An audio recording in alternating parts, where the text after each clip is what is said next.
All right. Sorry about that. I think we had lost Elizabeth during the countdown. And so, Matt, do you still got me for the live stream? Uh, yeah. Okay. Happy Thursday, everybody. This is the Safety Brief where we huddle weekly for a live talk show, podcast meets discussion on a myriad of cybersecurity related topics. And so this week, we are going to be covering specifically detection security. Is it an essential layer? Is it an optional add-on? Is it anything in between? And so we got a couple of questions teed up, and Elizabeth may join us at any point.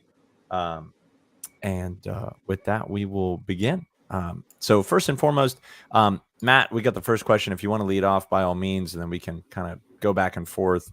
Um, what would you describe detection security as, and well, how does it vary from different cybersecurity measures or controls in the landscape? Can I give an honest answer on this one? It's a live stream. Okay. It's all unscripted. Okay. Hold on. Let me pull this up again because I know we have the questions that were in here. I want to make sure I address this. Nope, that still has all the social engineering stuff in it. I'm going to the Yeah. What is detection security? Let's start there. useless, but detection security is basically just the art of being able to find things that have made it into your environment, which are about to make you have a very bad day. If we want to be Welcome back, straightforward with Elizabeth. that. So sorry about that. No, that's I okay. got kicked out. That's okay. That's all right. Um, yeah, we were just hitting detection security and how does it differ. Matt had his take on it. I guess Elizabeth how would you describe detection based security and where does it fit? In my personal opinion, detection-based security is obviously helpful, especially when I was in that threat analyst seat. Obviously, getting that detection, those alerts, and everything of that nature, it's helpful. It allows you to look at it closely, dig into it deeper, depending on how much visibility you get. Right. However, I don't think that it's a standalone operation in cybersecurity. It's kind of like having your cameras on and your door wide open, in my personal opinion. So. No, it's a great point. I think I did a 2 hour block of training yesterday with one of our partners, and it was great. It was a great time. But we had talked extensively of how to communicate different forms of security because somebody could say security, that could be a mall cop, that could be a police officer, that could be a sheriff's deputy, could be a SWAT team, right? These are all forms of security, right? And so the difficulty with the nature of our industry is words have many meanings to many different people. And so, I would, if we're talking about detection based security, I would really point most people to the doorbell camera. It really can't do anything for you. It can't call the cops for you outside of a additional service. It can't stop the guy from walking or the guy or the gal trying to break into your house, stop them from walking in the door. And so I think that has to be a question, kind of like what Matt was saying, is where are you placing value in the security stack? Ultimately, is it I found out that something bad is happening, or I found out that something bad happened? Certainly, that could be valuable to some, but specifically within a prevention-centric framework, we need that level, but we need the time between detection and remediation to be as near to real time as possible. Meaning, we can't find out 4 minutes in or 8 minutes in that something bad is happening, as much as that is common in today's space. I admit. I have a point of order before you dive any further. You mentioned that part of the whole detection was including a SWAT team. I would like to inform you that a SWAT team would not be considered detection. They would be considered a response or remediation.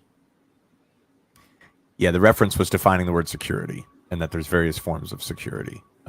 But yeah, that's okay. They're definitely more on the response side of things. Yeah. Maybe we went sleepy night for that section. That's okay. Yeah, possibly. But yeah, exactly.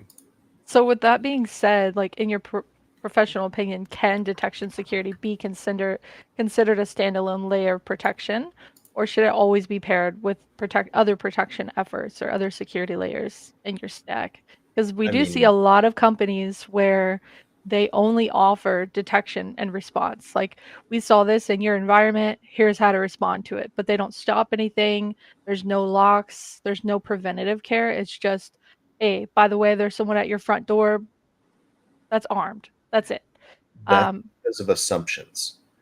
So a lot of what you're going to find within this, within our landscape, within the realm of cybersecurity, is people make absolutely terrible assumptions. One of which is that you are going to have a layer of security, multiple layers piling on top of each other. Managed endpoint detection and response providers will say that they can do this, that, the other. Basically, they will almost promise the world to you. But their assumption is they can promise that because, in theory, you have other layers that are going to help make it to where what they have to do is minimal. They are looking at one small part of a very, very, very large map, and they aren't able to really do more than just their tiny little bit. And that's the complication you run into. That's why when, and I'm gonna throw this out there, I'm on Reddit way more than I ever was because I'm trying to educate people. I'm of the firm belief that if you get on Reddit and you go to certain subsections, you're going to find that people are utterly clueless when it comes to security and securing their environments. The smaller the company, the more clueless they actually are because they're trying to do every different job and they can't focus on different aspects. This is why people are selling and trying to make it like it's going to change their lives or make everything easy for them, because they're not going to have the time to dive in to realize, oh, it's not actually doing everything that we need it to do. It gets really scary, some of the things you see, but detection, unfortunately, is the buzzword that everybody has latched onto. EDR, detection as a part of a buzzword. And that mindset has to shift.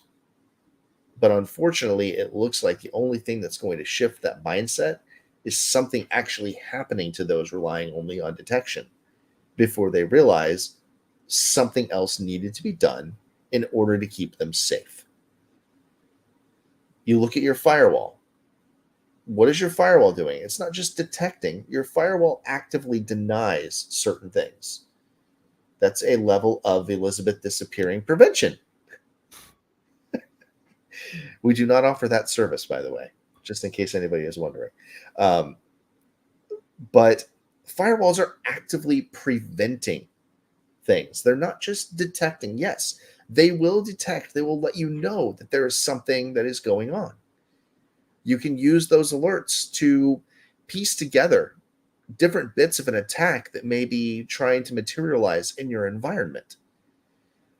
But if you just had your firewall set there to, only notify, don't actually do prevention. Be Sherlock Holmes. Just sit there and say, hey, Watson, hey, look, we got 5 million, requests coming in from this one spot over here. Would you look at that? It's not gonna do anything. It's not gonna help you. Those 5,000 could be the ones that you're seeing. There could be 500,000 that you're not seeing as part of a distributed DDoS attack. So that prevention helps keep you safe. You pair that with your detection, and you can start to build an entire picture around it. But you cannot just rely on the detection itself. It's not enough. Yeah, agreed. And I think a single point in there that I definitely want to double tap is specifically layering detection with prevention. This is not an anti-detection dialogue. This is not a, hey, dump everything for like a fence at the front of your house, right? No, there are components of a security security structure, right? So if you have cameras outside your home, which are tied to service, which are tied to, I even saw this video scrolling X over this. I think it was in I don't know if it was South Africa or South America. It is think of like a light pole It is mounted in your yard, and it has a articulating pan tilt zoom, effectively a paintball gun, that can be controlled from your phone for acting and remediating security threats, right? So like the prevention of that would be, hey, put a fence, hey, put a wall, hey, put a yard, put a lock, whatever. But what happens when somebody hops over the fence? This thing was able to like hit some perpetrator with a rubber bullet or whatever it was, right? And hey, there are detection and response components to that. We need that, Mm-hmm. but I think it's really where you lead with, and you got And to lead with prevention. that project is actually on GitHub, just in case I nobody's can't. curious. Yeah, that's not what this platform is meant to educate people on, but certainly learning is occurring. I mean, Um, it's but yeah, definitely home defense. I've thought about it yeah, numerous times. I have 2 lights sitting outside that are powered. As long as I leave the light switch on inside, I could actually build 2 automated turrets for home yeah, defense. that's insane. I mean, I'm down with it's the office non-lethal. ones, like the office Nerf darts, right back in the day. We could jive with that, but I'll have to tell you um, about how dangerous those actually are. okay, Um, well, from another my time. time at McAfee. Another Yeah, time. yeah. Let's just say Yeah, broken hip. right. Oh my Yeah, word, that's a big yeah. Nerf dart. Wasn't the Um, Nerf dart. all right, next question, just to keep us on track. So, in what scenarios has detection security? Maybe we already touched on this. In what scenarios has detection security proven to be critical in preventing or mitigating cyber attacks? And does it only help with mitigation, or are there detection engines that exist that aid prevention? We use one that aids in prevention, and the reason Of course, there's behind one. that is because I'll just give them a shout out here. Lima Charlie is fantastic. Yeah, Uh, there are solutions out there that can aid in being able to mitigate or remediate different items. for The sure. problem and complication that we run into is, from a lot of the testing that we have been doing, we find that the EDR solutions are lacking because they're running on baseline rules. There's minimal way for you to go in there, really customize it or do anything, or you're relying Right. on their SOC or whatever they're considering a SOC to get to your alert in the list of alerts that they're all actioning. So they Right. may have a giant list of alerts. You may be somewhere down here at the bottom, and they're currently way up here at the top working on them. And until they Yep. get down to you, they're not going to reach out and let you know what's going on. So it's going to be dwelling in your environment that entire time. There are ways that you can actually make that better. You can actually, in some solutions, not in all of them, you can actually script remediation to automate what actually occurs. So you see something nasty, instead of it just saying, I saw something nasty and walking on by, continuing on the way to the hot dog shop, it will actually stop and take an action to kill the process that was trying to do the nastiness. Yep. It can help to shut it down and keep you safe. It's augmenting the prevention aspect because let's be honest here. Prevention solutions are fantastic, but prevention solutions can't do everything. There are some things that are not the easiest to actually prevent against, like Python. Python has libraries that you can import and really make Python do whatever you want it to do. Right. Well, there's a common thing or common theme with Python these days that there's a PyPy library that can actually be imported that is malicious. So, Python is great, but now you're looking at Python and you're saying, okay, so I need to prevent Python when it's being run with Python. Great. What happens when you convert that to an exe? What happens when you call it in a very obscure manner? Yeah. That's where you need to have the EDR that has the capability to look and have those rule sets built in place. Right. It gives you the capability to actually say, oh, hey, this is doing this. The prevention isn't going to get that because these are normal calls and they're not actually malicious themselves. Look at it like a batch file. Right. Back when Sodi no Kibi was very, very commonly being, thrust upon the world, and our evil was making their name with it. Everything was being done with a batch file, command file. It was all being done that way. They're not malicious. Inherently, it's just text in a document that, when run and when the scripting host is called, behaves completely differently and becomes malicious. Right. And that's where you can have an EDR that you've purpose built to find some of those outliers. And that's specifically what we do. We have some of the most amazing prevention known to man, but we recognize that there are still things that the prevention is not capable of doing. Right. So we build all of these rule sets that are looking for outliers. Right. And that's giving that layering. You now have big boy prevention over here, and you've got little boy detection of outliers over here. They work together. Batman and Robin. And there you go. Kind Batman of. and Robin. None of them are wearing spandex. Well, that's not the part you focus on, but I guess to each their own, Matthew. It's okay. I'm yeah. over here playing peekaboo. No, that's all right. Welcome back. Okay. Welcome back. We'll get you a talking point here before internet drops another 2 minutes here. I'll shout out to ISPs everywhere for not realizing people work from home. But no, so I think the point is valid. I think that there is detection security that is critical to the security stack today, enterprise, small SMB alike. But I think the component is you have to do something with that detection. And the question is the tool doing something? Is a actionable analyst doing something? Is there an automated response doing something with that? And so I think the point here is detection security is certainly relevant. There are, very similar to if you travel and you have we'll say a credit card that you're using or a debit card you're using. If you're using it abroad, it's one thing if your bank just contacts you and says, hey, Mike, we saw that you're not normally in Bangladesh or California or Nashville or wherever it is, right? But we're just letting you know that this purchase went through. And banks have stopped that. Banks have declined the transaction. The prevention is first, and then the alert is dispatched to you saying, hey, this is what we saw. This is what we did.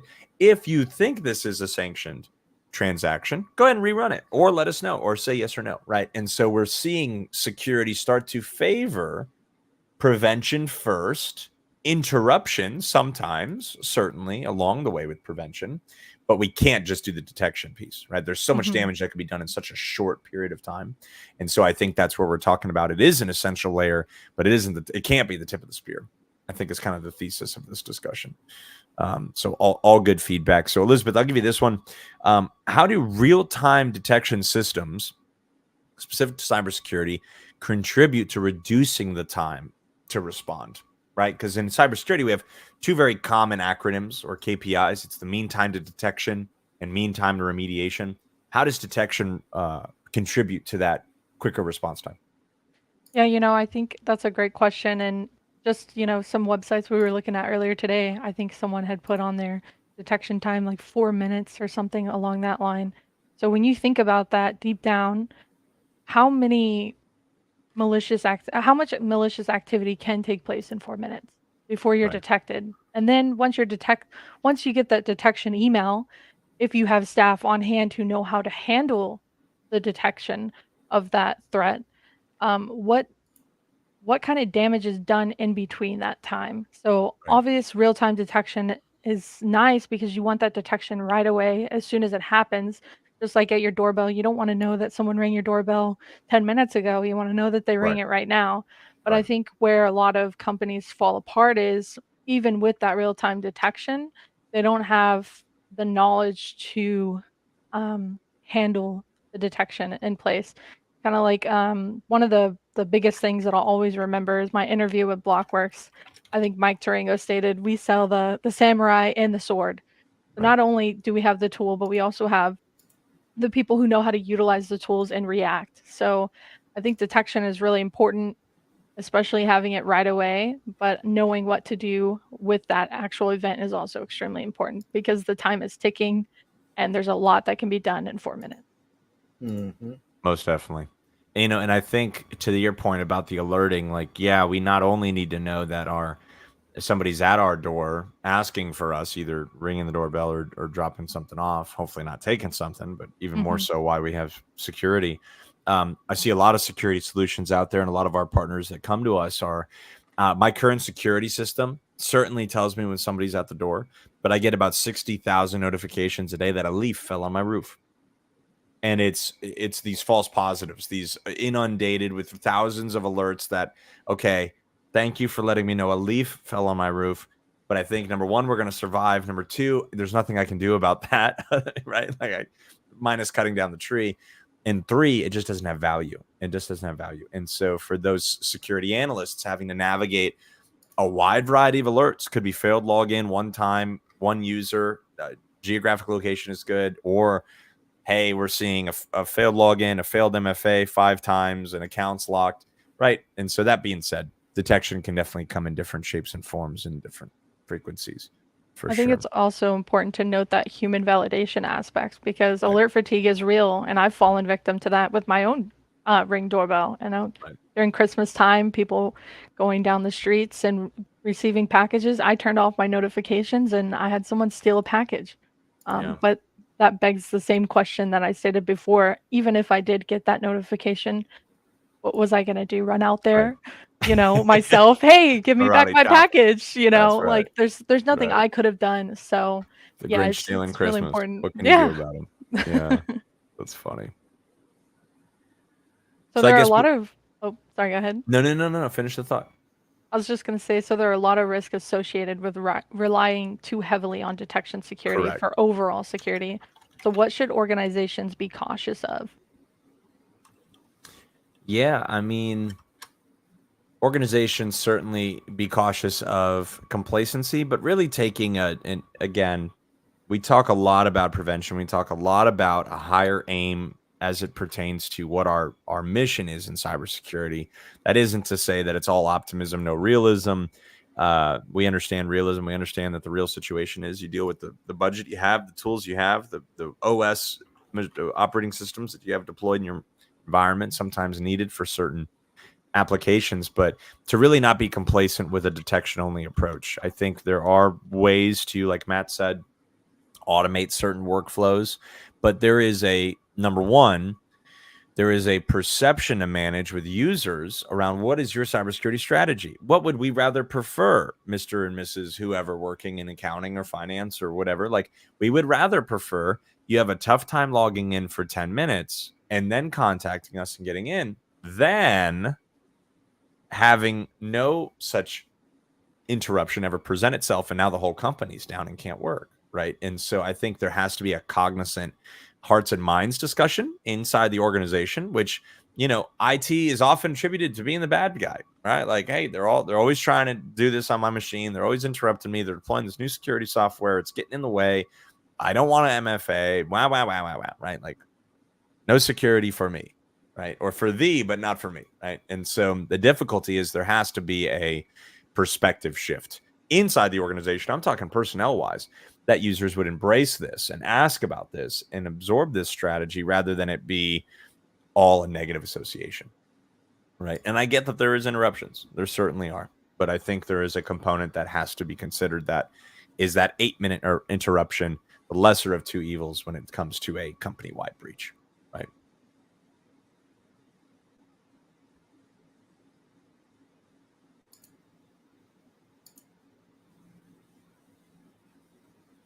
So I think there is certainly a risk of relying too heavily on detection security. But I think, ultimately it is a balancing act, as we've discussed, for the past 20 or so minutes. I think there is an element where detection is needed. Wherever you can implement prevention, implement that. If you're not sure what that looks like, ask people that are doing that, right? Blockworks being one of them. There are certainly others leveraging prevention as well. I think we're the best at it, but I'm also biased. And so, but the component of it being that it is a layered approach, and a lot of the channel is inundated. A lot of the industry is inundated with thousands of detection platforms, but they aren't simply aware of what exists in the prevention space. And so I think there's an educational component there. There's certainly a vernacular shift, right? Because most of the messaging is detection and response, that in a good way towards prevention, things of that nature, I think are way steps forward, if that makes sense. Yeah, You're so correct.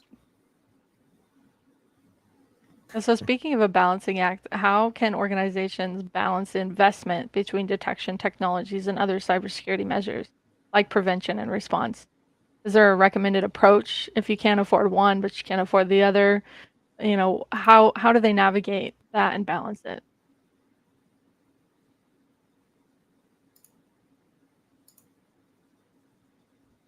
I think there's an open-minded component to this. That certainly whatever you have run historically as a SOC manager, SOC analyst, we're not saying that those aren't good tools. We're not saying those aren't good approaches, but I think there is a level of open-mindedness to be had in our space of any cybersecurity practitioner around what does it look like to bundle prevention controls and detection controls. And so how could we be maybe more aggressive towards a resilience centric model, a risk reduction centric model? Because that's what it's all about. And when you look at cyber insurance, when you look at claims and payouts and policies and all of this, it is all percentage of risk, right? And so if you can reduce the percentage of risk tangibly, measurably, kinetically, then those are wins in cybersecurity, whether you're doing it through prevention, whether you're doing it through detection, right? But the beauty of prevention is there is tangible action taken. The detection, by the nature of the word, is there is an alert, but no action, right? And so, which is why it's often bundled with response.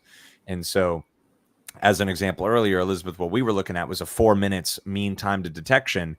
Our mean time to detection and prevention is sub 20 milliseconds, which is incredible, right? And we're talking about the difference between faster than you can blink versus the average length of a bathroom break, maybe, right? And so there's a lot that can happen in that time. And I don't mean to be graphic, but there's a lot that can happen. And so I think the reality is that prevention is possible. There are mechanisms and controls and tools and solutions out there that are much more leaning to this. I've seen 2 ads just in the past 2 weeks from companies that have never, very well established companies. They've been around quite a while, large market share, large platform.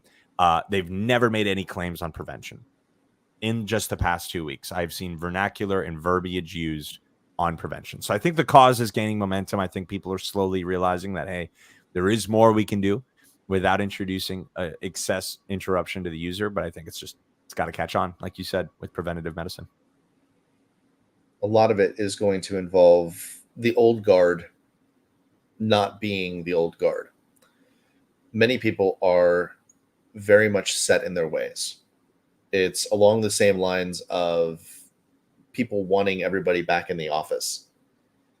That's just because that's the way it's always been. The way that it's always been when it comes to security has been you need something that's going to tell you that there's something there, and then you're going to remediate it. That is a very common thing, but it's very hard for people to wrap their heads around having something in place that's going to just prevent that. There's not going to be any additional remediation. You're not going to be wasting man hours chasing stuff down. I mean, that's the other side of this is the cost savings. Adopting a new mindset can actually help you with that as well. But it's something that I've seen regularly where if anybody asks about what program should be used and you mention something that's new and that actually has technology, people don't like it. Maybe that's because cousin Cletus doesn't work at the company and they can't get a discount on it, or they just don't understand the technology and they're scared of it. But either way, in this day and age, detection only isn't going to be good enough. It's going to, I mean, it's there, but quite honestly, to Mike's example, it's like leaving doors unlocked. It's like just going away and saying, you know what? Everybody in my town is good. Nothing bad will happen to any of my stuff. You're going to come home and your stuff's going to be missing. You're going to have a messed up house, and it's not going to be great. And if it was detection only, guess what? The police are going to go by, see what's happening, and they're just going to leave a note. And you're not going to get that note until you stumble on that the equivalence of that notification or Or that like alert. me, I wrote a report and got nothing. It was just See, noted. So, there you go. That's what sucks. hmm That's what detection gives you. It's basically, I likened it to Sherlock Holmes. He's a great detective. He's great at finding out the details, but not very good at preventing it before it happens. always one step behind. Exactly. He's fantastic at figuring out everything, though. He'll put the pieces together for you, but it's already happened. So, if you want something that's great for after the fact, there you go. Yeah, the proactive or prevention mindset has been a lack in multiple industries, like Mike brought up, the medical industry. Most of the population will wait until they're told that they have diabetes before they start working on their health, or you don't take any preventative actions prior to being diagnosed with certain health conditions, but a lot can be done proactively. Think about the medical bills or the ransomware bills. It all lines up. And I think when it comes to cybersecurity, with prevention in place that's actionable and it works, I think it's something that you should definitely look into. And I'm really hoping that it really takes off. So. Well, that's all the time we have for today. Thank you for joining us on this episode of the Safety Brief. We hope that this discussion has shed some light on the role of detection security and your overall cybersecurity strategy. Thank you so much, Mike, for kind of taking over as I kind of played peekaboo there Nah, with it's all some good. some internet All good. issues there. But just Good remember, discussion. yeah. So just remember, staying informed and prepared is your best defense against cyber threats. Plus, don't forget, Blockworks does offer a managed endpoint detection and response service built into our endpoint protection. If you'd like to know more about this service, head over to blockworks.com and dig deeper into the Made plus EDR page, or just reach out to sales@blockworks.com. If you found this episode helpful, please share it with your network and subscribe to our podcast for more insights and updates on the latest cybersecurity. Until next time, stay frosty. Thanks all.